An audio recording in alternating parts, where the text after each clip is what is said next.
Hello and welcome to the Skating Lesson Presents the Olympic Effect. Last week, Maggie Haney was suspended for 8 years by USA Gymnastics. Since that time, I have talked to a number of families who have had kids that have trained under Maggie. Some were current parents, several former. What was consistent among them were allegations as well as a common fear.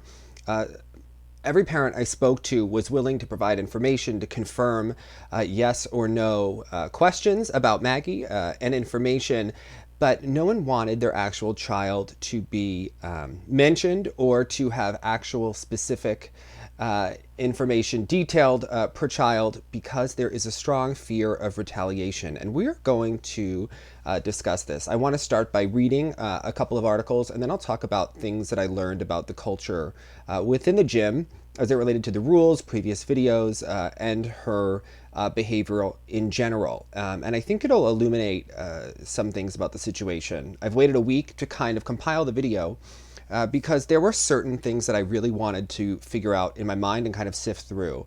The first question is, why 8 years by USA Gymnastics? I mean, 8 years isn't a lifetime ban, but it essentially is. If a career is stalled for 8 years, you have to think about the implications of that and how one could potentially come back for that. Is that right or wrong? I also wanted to answer the question of why Maggie. Is Maggie Haney being singled out by USA Gymnastics? There have been several other coaches by USA Gymnastics who have engaged in different behavior over the years. One could read the book Little Girls in Pretty Boxes and then see that even many of those coaches are still able to coach around the country. Is that right? Is that okay? Is this just the first case of many? So I think we can talk through some of these issues throughout the story and kind of have a free-flowing discussion. I wanted to start by the brilliant reporting that Scott Reed has done on this story. He was really the main journalist to kind of pick up the mantle. And what was so interesting is that Scott Reed actually was getting information from the parents inside Maggie's hearing, and I do have more information about that that I'll discuss after the article and some of the things about Maggie. So the article that Scott published on May 1st in the Orange County Register, Maggie Haney suspended 8 years by USA Gymnastics. Olympic gold medalist Lori Haney and world champion Riley McCusker testified against their former coach. Former U.S. Olympic and national team coach Maggie Haney was suspended by USA Gymnastics on Wednesday for 8 years after a 3-person panel found she had repeatedly emotionally and verbally abused young athletes. The ruling followed 2 months of hearings in which Olympic gold medalist Lori Hernandez testified against her longtime coach, and world champion Riley McCusker wrote a letter critical of Haney to the hearing panel. The suspension comes nearly 4 years after Hernandez first filed a complaint against Haney with a top USA Gymnastics official and marks a dramatic fall from grace for one of the international sport's brightest coaching stars. The panel found Haney failed to provide a safe, positive, and healthy environment with a culture of trust and empowerment, according to a ruling document provided to the Southern California News Group. Haney was stripped of her coaching privileges and USA Gymnastics membership for 8 years. She is prohibited from contacting any of the claimants and cannot attend USA Gymnastics events other than to accompany or watch her daughter compete. She can apply for reinstatement after 8 years. If reinstatement, she'll be placed on 2 years probation. The hearing panel also found that Haney engaged in severe aggressive behavior toward a minor that included teasing and ridiculing that was intended to control and diminish another person. USA Gymnastics can confirm that the Safe Sport hearing related to Maggie Haney has concluded, USAG said in a statement to the news group. The independent hearing panel comprised of 3 members of the gymnastics community, including an attorney, a club owner, and a former national team athlete. They found that Ms. Haney violated the USAG Code of Ethical Conduct, Safe Sport Policy, and other policies. As a result, the hearing panel determined that Ms. Haney is suspended from membership and any coaching of USA Gymnastics athletes in member clubs for a period of 8 years, effective immediately, followed by a 2-year probationary period. After the suspension concludes, Ms. Haney may reapply for membership after submitting proof of completing certain specified Safe Sport courses. The ruling shows, said Judy Sanders, an attorney for Hernandez and several other alleged victims, that these are children. Even if they're an elite athlete, the coach doesn't possess the athlete. They're not something to be controlled by the coach. USAG, with this decision, has made a micro step, nothing more. Look at Simone Biles. They still won't open the files. Saunders continued referring to the Olympic champion, who has asked USAG to release files on the Larry Nassar case.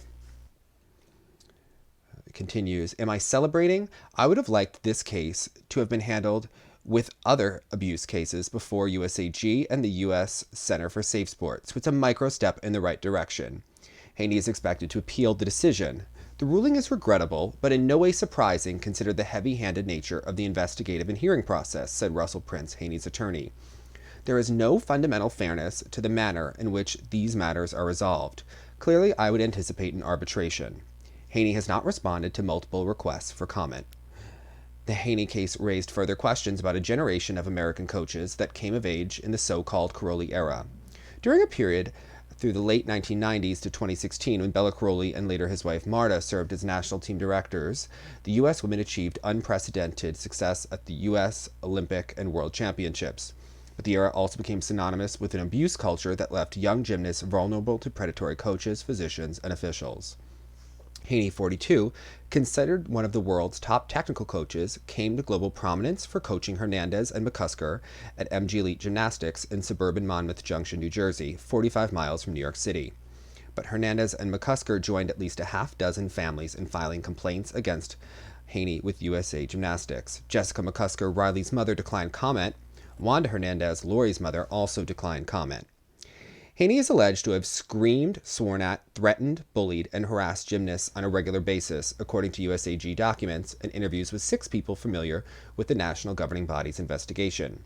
Haney has also told injured gymnasts to remove boot casts and other protective devices to continue training and competing, according to USA Gymnastics documents and interviews.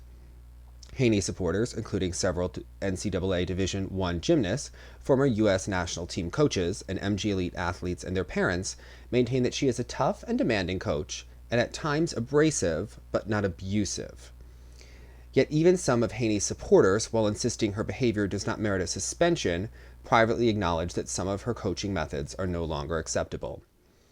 USAG's handling of the Haney case also further fueled widespread criticism in the wake of the Nassar scandal that the organization, driven by Olympic and international success and corporate sponsorship, is more concerned about protecting the reputation of high-profile coaches, officials, and the organization than young athletes. The case also raised questions about the competency of USAG under CEO Li Leung, the former NBA marketing executive. USAG General Counsel Mark Busby last week apologized to both sides in the case, acknowledging that the organization made a mistake when it told participants that the hearing panel would have a ruling on April 22nd. Officials actually meant April 29th, but misread the calendar. The ruling Wednesday came on the same day as Facebook Live appearance by Leung and Kim Kranz, USAG Vice President for Athlete Health and Wellness, with the Positive Coaching Alliance, a national nonprofit that promotes creating positive environments in youth sports. The purpose of the event, USAG said, was to discuss how we're working together to improve the gymnastics experience for everyone. I think our sport is very much a growth mindset sport, which then allows our athletes to develop in a lot of ways, not just specifically mentally as well, but it is about embracing that it's okay to make mistakes. It's okay to fall down because you can get back up and you'll be stronger for it, Leung said during the Facebook session in which audience members were encouraged to submit questions. Marty Reed, a positive coaching marketing manager and moderator of the session, did not ask Leung a question submitted by the news group about Haney. USAG placed Haney on interim suspension pending the outcome of hearings during the first hour of the first of 13 days of testimony in February. Under the terms of the measure, Haney was suspended from all contact with minors. Hernandez reported complaints about Haney to Rhonda Fain, then USAG Senior Vice President of the women's program, shortly after the 2016 Olympic Games. The verbal and emotional abuse by Haney and other coaches at MG Elite continued, according to documents obtained by the news group and interviews. At least a dozen gymnasts said they were verbally and or emotionally abused by Haney after Hernandez first complained to USAG in 2016. Gymnasts, some as young as 10, were regularly screamed at when they made a mistake in practice or struggled to learn a new skill, according to the parents. Parents also said that they witnessed Haney fat-shame young girls. Other times, gymnasts were kicked out of practice when they disappointed Haney. Gymnasts who were injured and unable to train or compete were humiliated and bullied by Haney, according to documents and parents. Some gymnasts were so concerned about being screamed at, bullied, or humiliated in front of other girls that they suffered anxiety attacks. On one occasion, a young gymnast was so nervous performing an uneven bars routine in front of Haney and Victoria Levine, a coach and co-owner of MG Elite, that she began shaking uncontrollably, according to a parent. "Do you have Tourette's?" Levine joked, the parent recalled. Haney and Levine then began laughing at the girl, the parent said. Levine was placed on an interim suspension by USAG last month and prohibited from having any unsupervised contact with minor age athletes, while the organization investigates allegations of verbal and emotional abuse against her. The Levine investigation was prompted by allegations from parents of MG Elite gymnasts as well as testimony during the Haney hearings. Levine did not respond to a request for comment. And the article continues. It defines verbal abuse, it defines emotional abuse, and you can check that there. It goes over Hernandez's accolades. She returned to gymnastics in 2018 and is training at Gymmax in Costa Mesa. Hernandez has participated in at least 2 U.S. national team training camps in recent months in which Haney has been present. She was invited but declined to attend a national team selection camp in February after the hearing began. McCusker won a gold medal with the U.S. squad in the team competition at the 2018 World Championships and is considered a contender for multiple medals at next summer's Olympic Games in Tokyo. McCusker's relationship with Haney began to unravel during the FIG World Cup individual all-around March 23, 2019 in Birmingham, England. Haney allegedly berated McCusker for a poor performance on the vault, according to 2 people familiar with the investigation. McCusker finished second to Russia's Alia Mustafina, despite finishing ahead of Mustafina in 3 of the 4 events. But McCusker's vault score of 13.133 was 1.233 less than the Russians and was the difference in the final standings.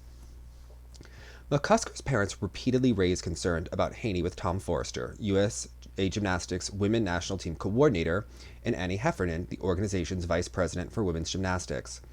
Forster has been aware of concerns the McCusker family had since at least the spring of 2019. He intervened on behalf of McCusker during interactions with Haney at U.S. national team training camps, according to documents obtained by SCNG and a person familiar with the investigation. McCusker, however, continued to train with Haney. She missed the World Championships last fall because of a muscle ailment frequently linked to overtraining. McCusker recovered and resumed training with Haney, but left MG Elite shortly after Haney's interim suspension. She is currently training at Arizona Sunrays in Phoenix, where she is coached by Brian Carey, father of multiple World Championships medalist Jade Carey. You can really read Lynn Raisman's tweets about this, about how McCusker, was berated by Haney, and about how Tom Forster had to intervene on her behalf. So there was Riley at these camps, who he was intervening on behalf of, as well as Lori Hernandez, who was also present, but they were not. USAG's position is that they can't tell a gymnast to leave a coach. One thing also is that Tom Forster has been a particularly media, I wouldn't say media savvy. He's politically correct when he speaks, and has really played the nice guy role. And though there aren't allegations of him being,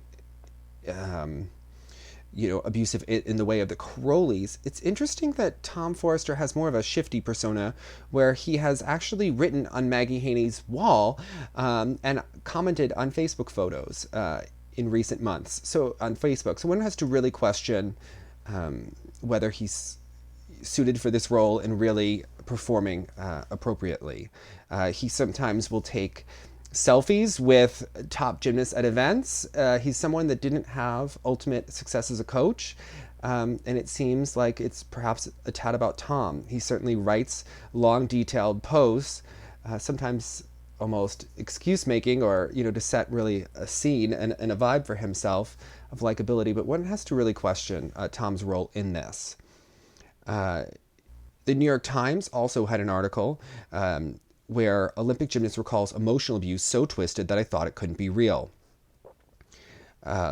Lori Hernandez won medals at the 2016 Games, but she said her love of the sport was tainted under training with Maggie Haney, who is now suspended by the Sports American Federation. For the longest time, Lori Hernandez, an Olympic champion gymnast, thought she was crazy for thinking that her coach had emotionally abused her. When the coach screamed at her for the tiniest of mistakes or lapses in focus, calling her weak, lazy, or messed up in the head, with an obscenity for emphasis, Hernandez rationalized that all top coaches push their young gymnasts that way. When she stood frozen and bawling at the gym, her heart racing as she struggled to breathe, scared to do anything that would elicit her coach's wrath, Hernandez, an adolescent at the time, assumed she just couldn't handle the pressure. She considered it possible that many coaches publicly berated their gymnasts for gaining weight and developing the curves that come with puberty, and that they pushed their athletes to train on dislocated knees and broken wrists. She had become convinced that that was how Olympians were made. When she complained about mistreatment, she recalled her coach would tell her to stop taking things so personally, and then Hernandez would end up apologizing for causing trouble. "I thought I deserved all of it," Hernandez, 19, said in an interview with the New York Times. The first time she's spoken publicly about the abuse, she says ignited eating disorders and depression that she continues to battle. "The toughest part about it was that there were no bruises or marks to show that it was real. It was all just so twisted that I thought it couldn't be real." This week, Hernandez received a measure of validation that the mental anguish she experienced under her former coach Maggie Haney was in fact real. This goes on to, again, recount the panel. Haney, 42, did not respond to two requests for comment. Her lawyer, Russell Prince, said that Haney planned to appeal the ruling that the hearing process was fundamentally flawed in a multitude of ways. It goes on to talk about Larry Nassar. Hernandez did not tell her mother details about Haney's conduct until 2016, weeks after she competed in the Rio Olympics. And she did so only because her mother had overheard her in a FaceTime conversation with a former athlete about Haney's pulling that gymnast's hair. So while I do believe this, I just wanted to make a note here. And we're going to get into a larger discussion. I don't fully believe that this is the entire truth. I'm not calling the Hernandez family a liar in any way, and there could be details of things that they knew, but this was certainly not the first problem they had with Haney. And I talked to many other parents about this from the gym, and they said that Haney treated Hernandez horribly, and that's without question. But what they, I think, question is, when did the parents decide to make a decision? This obviously, they wanted to make it to the Olympics. There weren't a ton of options. It's not like there were a ton of other coaches with positive reputations to go to, but at the same point, there's a lot of fear, and we'll discuss this later, but the family did have a number of conflicts with Haney. It was rather public when Hernandez signed with agent Cheryl Shade. There was a big disagreement with Maggie Haney. Maggie Haney had a good relationship with Rhonda Fain, so much so that parents assumed that Haney would be coaching at the University of Florida in some capacity. That was one rumor at the gym at the time. There was such a relationship between Maggie that this was a souring of the relationship, but also that Maggie and Lori's family had a disagreement over the percentage of earnings that Maggie would receive, and things escalated from there. So it does say that the two teenagers were laughing at a FaceTime call, and Wanda Hernandez, a social worker, stopped them to say, "I'm sorry, but what are you saying? No one should be touching you or grabbing you." Now, it's definitely possible that she could learn about this particular story, but there were certainly other stories at the time that the mother may or may not have been aware of. After her daughter, then 16, told her everything, Wanda Hernandez immediately called Haney to terminate her services and sent a complaint to USA Gymnastics. She said she eventually had to demand that Haney stay away from Lori because Haney kept making contact. There are even stories that Haney allegedly would drive by the house. From there, Wanda Hernandez kept pressing for more oversight in the sport. In 2018, she spoke with Morinari Watanabe, the president of the International Gymnastics Federation, at a meet in Chicago, and discussed the need to teach gymnasts that they should feel safe speaking up about abuse. Still, it took USAG 4 years to penalize Haney, and the National Federation acknowledged in a statement on Friday that the investigation and resolution process must be faster in the future. The Hernandez family considered the outcome a move forward for the sport. "I thought they were just going to sweep it under the rug," Lori Hernandez said of USAG, "but wow, they did the right thing. I can't believe they actually did the right thing." Hernandez, who is from Old Bridge Township, New Jersey, was 5 when she began training with MG Elite, Haney's team in central New Jersey. Hernandez remembers being bubbly and outgoing back then. By the time she was a teenager, she found herself crying some mornings before getting out of bed, as she anticipated seeing Haney in the gym. She said Haney sometimes screamed at her so loudly that people could hear her from the parking lot.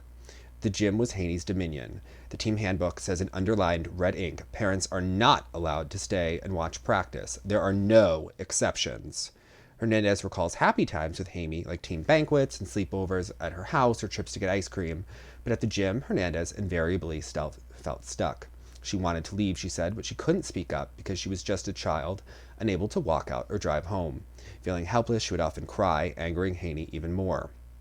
Early on, Hernandez sought help from her mother, who contacted the coach. The next day, Haney showed up at the gym in a rage, telling Lori Hernandez, "So your mother called me." Then, Hernandez said, Haney punished the entire team by assigning extra conditioning work. Eventually, Hernandez stopped telling her parent about anything that happened at the gym, fending for herself instead. Puberty was an especially rough time. Maggie was saying to me, "You already have a boxy body type, so we're going to have to keep an eye on your weight," or shout, "You're so busty," for everyone to hear, said Hernandez, who started wearing 2 sports bras to flatten out her chest. Struggling with her weight and pubescent body changes, Hernandez ended up binge eating and purging. When she lost weight, Hernandez would be praised by Haney and felt encouraged that the vomiting had worked. Any compliment was like holy water, Hernandez said. It went from one day walking on eggshells with her to saying the next day that we're in this together. She really knew how to mess with your head.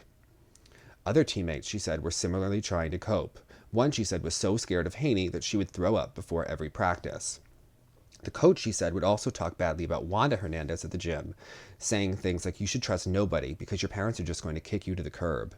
Maggie would really trash talk her, and it hurt a lot at first, Hernandez said. But then I'd say, "No, Mom, please don't complain to Maggie because you're only going to make her mad. She's doing the best she can." Hernandez said she learned how to block out the abuse. "As soon as Maggie raised her voice past a certain point, that space in my brain would pull the parachute and I couldn't hear her," she said. "As soon as practice was over, it was like my brain was a computer and I wiped out everything." That's how Hernandez remembers making it through a practice after she fractured a growth plate in her wrist when she fell from the balance beam. She recalls Haney accusing her of being dramatic when she complained about the pain, much as the national coach had reacted when Hernandez dislocated her knee at a national team training camp. The knee injury required surgery.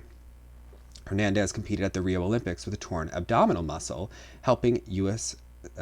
claim the team gold and winning a silver medal on the balance beam. Side note, that was also another point that came out during the Olympics. It was known that Lori had had an abdominal muscle because she wasn't able to perform on the uneven bars with the rest of the team. Actually, Nancy Armour of the USA Today denied that Hernandez was injured, which was her job as the member of the press, but she and many other members of the press have said that there was certainly a feeling that everyone was drinking the Kool-Aid of how great USAG was at the time and remaining within favor. But Maggie also denied that Lori had an injury, and that was something that she was very aggressive about on social media. So Lori does say that in spite of all the medals, the sponsorships, and the 2 books she wrote, she regrets training with Haney. "I'm grateful that I got to the Olympics, but at what cost?"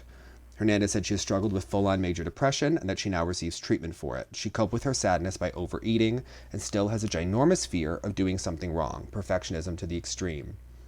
In 2018, Hernandez moved to California to start anew in her sport after taking time away to enjoy her success and heal emotionally. She now trains at Gymnastics. "It feels like heaven," she said. "It took a while to adjust, but when she makes mistakes now, she doesn't brace for a coach to yell at her. With the change, she knew that she really did love gymnastics." It goes on. It talks about how she enjoys life now. There were times that after testifying for 80 minutes at the USAG hearing in February, Hernandez left feeling uneasy, wondering if she had just thrown Maggie under the bus. She thought about apologizing and asked herself yet again if she deserved Haney's brutal treatment. But several other gymnasts had testified about the abuse. She wasn't alone, and that comforted her. At least for one moment, Hernandez felt that a weight had been lifted. "It was really nice to finally tell people what happened. I did it for little Lori and for all the little girls out there." Well, there was another story that came out today about Maggie Haney from Scott Reed about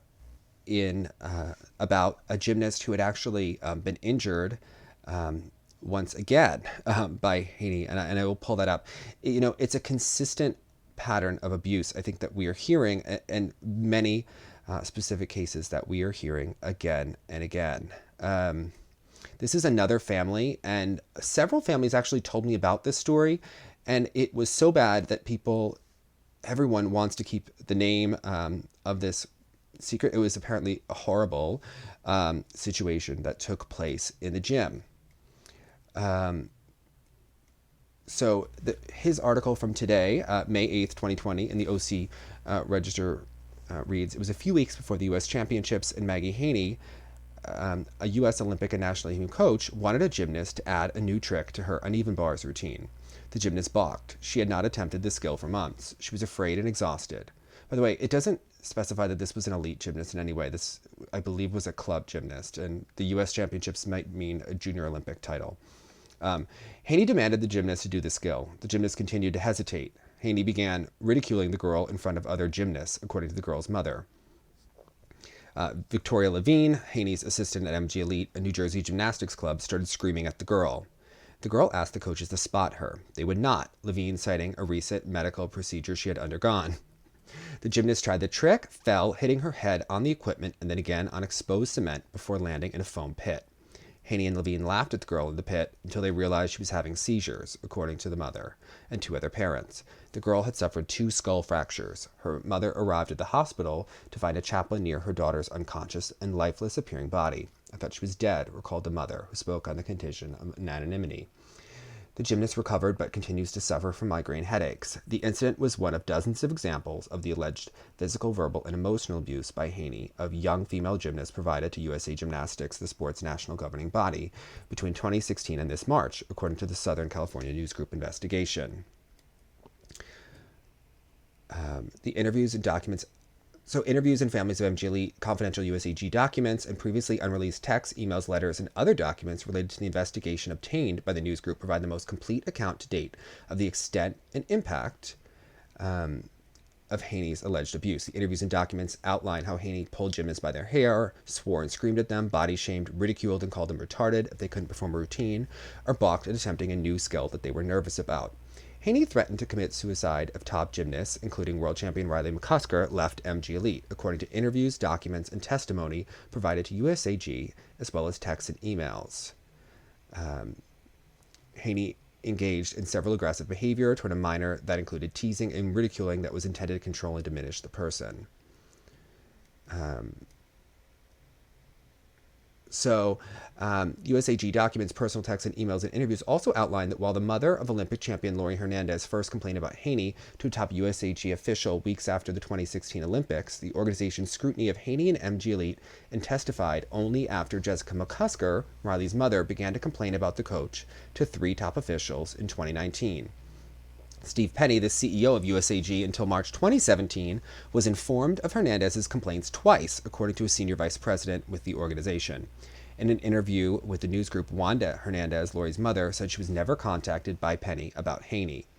In the spring of 2019, Jessica McCusker privately encouraged USAG General Counsel Mark Busby to contact and interview parents of former MG Elite athletes about Haney, according to parents and documents. Yet Riley McCusker, 18, continued to train with Haney at MG Elite until just days before USAG placed the coach on interim suspension on February 3rd, the first day of her disciplinary hearing. The interim suspension prohibited Haney from all contact with minors, including being in a gym where minors are present. Documents and interviews also reveal the impact the abuse had on gymnasts, some still preteens at the time, and continues to have on them years later. I pray to God and ask him for help, but he never listens, a gymnast texted her mother after a Haney tirade at the gym. Gymnasts continue to have nightmares about the abuse and suffer panic attacks, depression, and have suicidal thoughts and battle body image issues and eating disorders, according to interviews and documents. For some of the gymnasts, anxiety and depression have led to self-harming behavior like cutting. One former MG Elite gymnast pulls out her eyelashes and eyebrows, according to her mother. Interviews and documents also show how USAG's response to Hernandez's complaints in 2016 and 2017, as well as the organization's failure to act with a greater sense of urgency after at least a half-dozen parents detailed Haney's abuse to Busby in the spring of 2019, exposed more than a dozen gymnasts to continuing physical, verbal, and emotional abuse. So I do want to talk a lot about this in general. There's additional quotes in this article I recommend reading from Wanda's mother and about their process, their road to the Olympics, and as well as some of Maggie's Haney in general, but behavior in general. But I did want to touch on conversations that I had with several parents at the gym. So the first question that I said at the beginning of the video was, why was Maggie suspended for 8 years? There are things here. I mean, I think, on one hand, we just outlined tremendous abuse, We cannot say that all of this abuse, unfortunately, is uncommon in sports like skating, gymnastics, and the like. And that's a very sad and disturbing reality. But if you read books, I talked about Little Girls in Pretty Boxes, you will see that this is not uncommon. The Carolis had nicknames for tons of gymnasts. So this is indeed probably the first case of its kind. However, one thing that is important to note is that Maggie put tremendous amount of things in texts, in direct messages, in emails, and voicemails. The parents discuss a narcissistic and insidious side to Maggie. They discuss being at meets, having Maggie see them having liked something on social media, and then berate them over text and let them know how she felt, that she made their child, and that she can get their scholarship taken away. Parents said that Maggie has an ability to be as mean as you can imagine and then flip it and be as nice as you would imagine and gaslight you into thinking that it never happened. And that this was a consistent form of abuse, that they think that how the parents, on one hand, are drinking the Kool-Aid, seeing the success of their gymnasts, seeing the product. Almost every parent said that Maggie is a wonderful technical coach, especially on bars and beam. There's debates about her prowess kind of coaching vault and floor, but every single parent said that her technique, the lines, the perfectionism is something that's a huge asset, but it's a perfectionism that goes to the extreme and obviously to the extreme negative. Every single parent discussed a controlling nature. At all of the team events, at the team banquets, one of the things that Maggie made was that all of the gymnasts' parents had to take photos only from the waist up, and she would make girls take their boots off. At a certain point, Lori had a boot on for an injury that they wanted to hide from the USAG staff, so they didn't want any of those photos going public. In recent months, there was a situation when the suspension was first coming out and the news about this. Maggie actually encouraged the gymnasts to write things on her behalf on social media. That was one of the cases where Olivia Greaves did and Riley McCusker did not. But there was, whether it was said outright or whether it was implied, the girls were expected to write things on Maggie's behalf. There's also an allegation that when one of the high-profile gymnasts left Maggie Haney's gym, that Maggie Haney allegedly encouraged gymnasts to make fake accounts and to write comments about that gymnast on their social media account. So you notice that when Zoe Gravier and Sky Carrico left the gym recently, they had both deleted all of their social media posts on their accounts, and apparently, allegedly, that was so no gymnast would be writing on their accounts and trying to harass them in that way. Maggie would say that if gymnasts left, that she would kill herself. They said that the brainwashing was really extreme. They said that it happened repeatedly, the way that they would discuss things, and that they would discuss it to the parents too. And we hear this a lot in even in the interviews that Maggie did with Flow Gymnastics or in the piece in the Ranch. Maggie's always has this persistent way of saying, I made you, I taught you to dance like that. They said that she would tell parents, your kid wasn't any good. If you leave here, you will get fat, you'll see how your scores, and they would frequently point out gymnasts that had left. If they felt that they had gained weight, they would make fun of their scores, their results, their appearance. And there's also the consistent threat of getting your scholarship taken away by Maggie Haney. Parents said that Jazzy and Lori were pitted against one another, but that both girls were very strong-minded and that it wasn't really getting in the way. Over time, maybe the families, weren't as close because of it, but in general, it was not something that they said that both girls were very, very strong-minded. They said that when Ariana Agripides left, that the coaches would make fun of her at meets to the other girls and use her as an example of what happens when you leave MG Elite. There's a consistent connection between a period, a girl's going through getting their period, becoming fat, saying that you suck, and that the college will cancel your offer. There are talks about girls trying to hide the fact that they had their period from Maggie for over a year because of that fear that she would see between getting a period, between fat, between sucking, and ridicule. And that there would be a lot of bad mouthing about gymnasts to other gyms. What happened with Maggie with the gymnast that had been in the hospital for several days when they didn't know if she was going to make it. There were other cases about the spots too. One gymnast apparently wanted a spot on a packed salto on uneven bars. It was doing the skill after a while, wound up hitting her mouth on the low bar.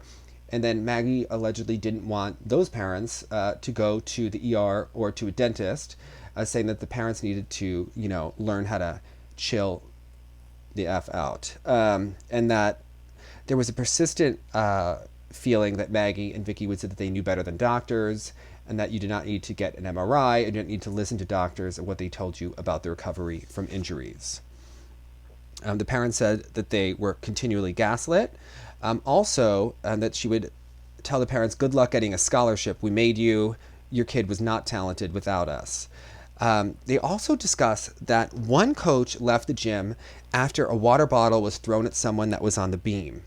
Now, what's interesting is that the parents were told that coach had left the gym because they were moving to California, but in fact, that coach was actually working at a gym just down the road. They're saying that several judges have known this, and that Maggie had talked at meets, and this was repeated by others, that if she was going down, she was going to take the rest of New Jersey down with her. So it was kind of an implicit threat, allegedly, not to say anything bad about her. Maggie did have defenders in her case. Parents said that there were approximately 8 people who did defend her, but they said that some of the gymnasts at NCAA schools that defended her were only there for perhaps a year and a half, and perhaps they're very loyal because she got them a scholarship. But there were 15 to 20 families, as well as doctors, physical therapists, who spoke out against Maggie, and that there were so many witnesses that eventually USAG had heard enough and cut it off. They also said the relationship with Vicky Levine and Maggie Haney is very interesting because Vicky Levine's mother owned MG Elite, and at some point Vicky became an owner, and there were certain questions about exactly why that happened. But they said that Vicky looks up to Maggie because Maggie trained Vicky to be a coach, and she taught her how to coach. So Vicky kind of believes that Maggie taught her everything. And Maggie certainly uses that to her advantage. They said that Vicky is much nicer when Maggie is not in the gym. But there are other parents that say that Vicky spends more time with the younger girls and is potentially even more dangerous because of that contact, although the girls do genuinely like her, but they can't say that about Maggie. When one coach was recruiting at MG Elite, there was a period of time where they said that, Riley McCusker wasn't very coachable, wasn't very hardworking. Months later, she was second at the US Classic. So this does seem like a very interesting pattern of behavior. Parents are not allowed to watch. They did talk about the Olivia Greaves situation. The mother has been ridiculed. She did release that statement being very supportive of Maggie. And they said that, it's a different perspective that she has, is that Mary Jo Greaves was a gymnast, and they said that one ways that she has really protected Olivia is that she has reminded her that this is, some of these things are things that coaches do, and to try to keep her mentally strong through it. And they said that their goal is on the Olympics, even though Riley and Olivia are supposed to both go to Florida. Parents think that, Olivia could potentially defer. That family is very focused on goals. Olivia's brother just got a college scholarship. They also pointed out that family switched the brother's high school several times to get more visibility. So it's a family that's very focused and quite savvy to playing the game the way that it is in elite sports. Mom owned a gym and was a gymnast herself. Parents did say that there's always a whipping post in the gym, and they said that it could be any girl at any time, but there is one that is particularly berated by Maggie at any point at time, and that that kid eventually tends to become kind of destroyed. And that the other girls do become very afraid of becoming that whipping post. They said that anytime a parent complains, like Lori discussed that her mother had called Maggie, that parents would, girls would be, trying to stop their parents from contacting Maggie because that parent and that gymnast would then be berated in the gym. They also said that, the additional conditioning, the being made fun of in terms of those things. They said that if a gymnast is kicked out of the gym, they're expected to go up by where they do school, sit in the dark, but that then that gymnast is supposed to come down and ask Maggie to come back to practice. They'll get made fun of again, but at least she would allow them to train. And that's better than considering not coming down and begging to train again, because then it's assumed that you don't care about your gymnastics. One family told me that they had a 6-month escape clause plan to get out because it's not easy to switch gyms, even at the JO level. They said that because their coaches within the state have relationships, that when they wanted to leave, they needed to be on Maggie's good side because there are different relationships among the coaches. The other coach was thought to be friendly with Maggie, and they needed to be in good physical condition enough to try out and leave on good terms with Maggie so that she would give her blessing. Because as we learned from the Maddie Larson interview, coaches often need to have the other coach's blessing in order to train the gymnast. They don't want to take someone on bad terms, which doesn't really make a ton of sense when they're essentially competitors.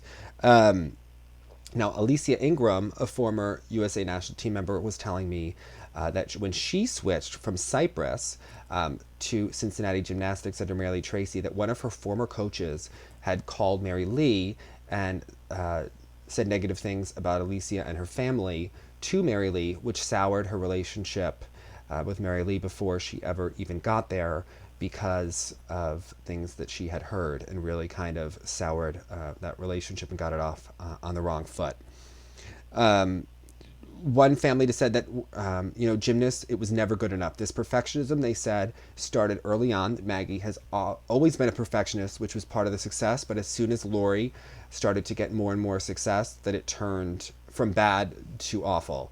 I mean, early on when Lori was an age group gymnast, Maggie was overheard talking badly about Lori and other gymnasts at meets, but this is something that just got worse and worse as Maggie became more successful.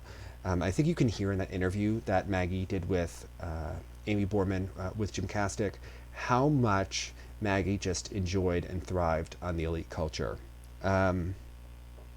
So when one gymnast won nationals, they were excited, and then Maggie said, I don't know how they won with that routine. That wasn't any good. With more colorful language, it's not even the gymnasts that are winning. They're not exempt from Maggie. It's constant in that gym. Parents were upset that USAG took so long and didn't allow them and doesn't have a process to let them know about these complaints that have been alleged, because families do uproot their lives to move to the gym. And because families are afraid of speaking out, they don't actually know about much that goes along. One parent also said that a previous coach had actually called a college coach because they had been complained about, so that these coaches, when they have complaints made against them, do retaliate. They are still afraid that Maggie could retaliate. She has long said that she has great relationships with the NCAA coaches and that she can call you up and get you a scholarship. Many parents, even when they were complaining about Maggie, would say that she did get their daughters scholarships and that she was able to get them exposure. So they're grateful for that, and that she was very helpful in that process, but there is the threat that she could get it taken away. So I would look at that repeatedly. Previous coaches have called up college coaches to badmouth certain gymnasts and try to dissuade them from being offered scholarships. So there is this fear and these dangling carrots that are kind of used as weapons. And I think that that's something about the culture that is really unfortunate. They also said that when one gymnast went to Florida, and went early, that it was painted as the fact that it was happy for everyone, but that that Maggie was actually the last one to know about that because they wanted to get away from Maggie. Another gymnast was injured at a meet, and Maggie allegedly told them that they were as good as dead and could go kill themselves because they were pretty much worthless in terms of their career at that point. Maggie has also said that she only wanted top 6 kids and doesn't really want to bother with other gymnasts. So when one gymnast won vault but placed poorly in the all-around, that was the beginning of the end of their relationship with Maggie. I'm looking at my notes here. They said, Riley would be more sensitive than Maggie, and that, not these kids have been through a lot with Maggie Haney at the end of the day. That as much as she has given them the technique, that there's a lot for there. There are still families who are loyal, although they will all say that Maggie is extremely abrasive. There's no one saying that she is sugar and rainbows and nice. So I do think that this is going to be the first case of its kind. I also think that it's a huge warning for these coaches. It's interesting to see, can coaches be grandfathered? At what point can they change their act? And how seriously should they take the investigation? But it's certainly something that is a game changer within the sport of gymnastics. And even though figure skating has fought tooth and nail with some safe sport abuse, you have to think that it's not far behind with this kind of coaching behavior. I mean, imagine if pair skaters or ice dancers started to talk about some of the abuse that takes place rampantly in those disciplines. I think there's a lot that could be said. So I'm sure that there will be more to come, but it's certainly a small victory. I would say that even though we saw that the Richard Callahan suspension was overturned or lessened by the arbitrator Jams, that because of there's so much documentation, it's not just one word against the other. Families said that, things that Maggie's lawyer would allege against them, that they had, text messages, emails, and other documentation to really prove otherwise against them. So much more to come, unfortunately, about this in the coming months. Also, interesting, what will Maggie do, and what will the gymnasts do at MG Elite? Maggie has still said that she can get the gymnasts to college. They have bandied about competing for other organizations. This was discussed in Gymcastic. What are the rules about what Maggie can do in the future? Can she actually coach and have gymnasts that just don't compete for USAG in those meets, and can she still get them for college? I think that's kind of far-fetched, but that is something that the families are being fed or have been fed up until now. So we'll really have to see for the future, but certainly something that we'll all be watching in the coming months. Thanks so much. Have a great night.